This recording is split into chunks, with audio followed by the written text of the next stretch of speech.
And if I could answer that with kind of just describing what a catalyst is, how it's created a movement, and the impact that's had. That catalyst, so like so many people have sat here, you can almost stem back into a single or a few people. I've got Miles Ockwell here, Louise Crawford here, Jackie Jenkins back at home. The reason they're a catalyst, and I count Elizabeth in that number as well, because she came and addressed an audience of some 300, 400 senior women in policing, and she created an inspiration in them that they wanted to go out and do something different. The reason they're a catalyst is because all these people have full-time jobs. I can't afford with public services to say I'm going to write people off to do this, but they've got the passion and the drive to do it. And why is it a movement? Because you say, what impact has it had? If I'm honest, I can't tell you. I can give you some numbers, though, that when I got pinned on this stage last year, I could tell you I represented about 5,000 people. Standing alongside the global CEOs, I felt a little bit inadequate, I have to say. I sit before you now having nearly 250,000 of the law enforcement population in the UK signed up to this already. There's still more work to be done. But the trouble is, they've gone off and they're doing their own thing. So I can't tell you what they're doing day to day. But some of the things that have hit with this is around a training of understanding the parity in the first instance.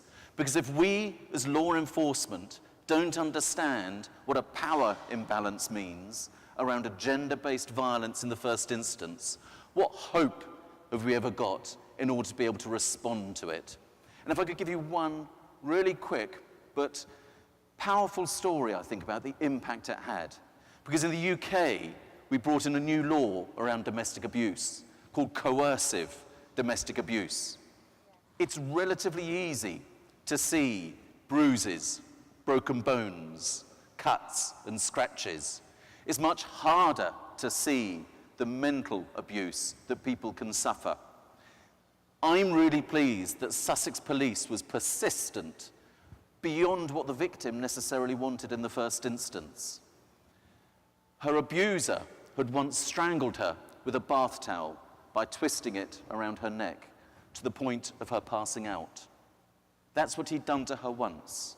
In the future, if she was talking to a friend in a way that he didn't like, if he was talking to the police who may have come to an incident in the house, all he would do was pick up a tea towel from the kitchen side, give it a little twist, and put it on the kitchen table. To you, me, anyone there, meaningless, means nothing. To her, it's a threat to kill. So that is the power of the persistence. She didn't support us until the day he was sentenced and put in prison. And then she turned round and said, thank you for what we've been able to do for her. She didn't feel safe until that point. So that is what HeForShe has done for law enforcement in the UK. It is about us understanding it first. It's about parity in the workplace. We've got a great headline.